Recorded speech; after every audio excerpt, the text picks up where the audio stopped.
Many women may be making the wrong choice after receiving a breast cancer diagnosis. 70% of women who opted to remove both breasts didn't need to, say researchers at the University of Michigan. They say most breast cancer diagnosis affects only one breast, and they cite fear as the main motivator.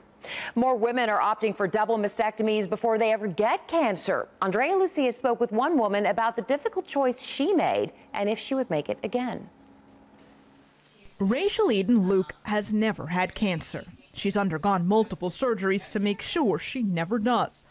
If you could prevent cancer, why would you not? 7 years ago, her 28-year-old cousin was diagnosed. The entire bloodline, when we actually sat down and decided to research it, like everybody has died of cancer. Tests showed her cousin had inherited a mutated BRCA1 gene, the leading cause of hereditary breast and ovarian cancer. Rachel soon learned she had it too.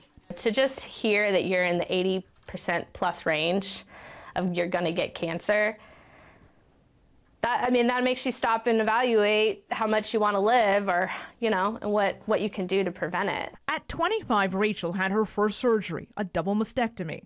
And at 31, Rachel told her doctor she was ready for a hysterectomy. She kept saying, "Are you sure you don't want to have kids? Are you sure you don't want to have kids?" Because you don't see, people my age having hysterectomies by choice. While preventative surgeries are still uncommon, more women are choosing to have them. Now we're seeing women getting them in their 30s, and that's something new. Dr. Myra Thompson at UT Southwestern in Dallas says more affordable genetic testing has allowed more women to learn their risk level. Some insurance companies are even picking up the surgery tab for BRCA-positive women. It's a significant risk. We don't know at what age or what time, but more likely than not, they will get it.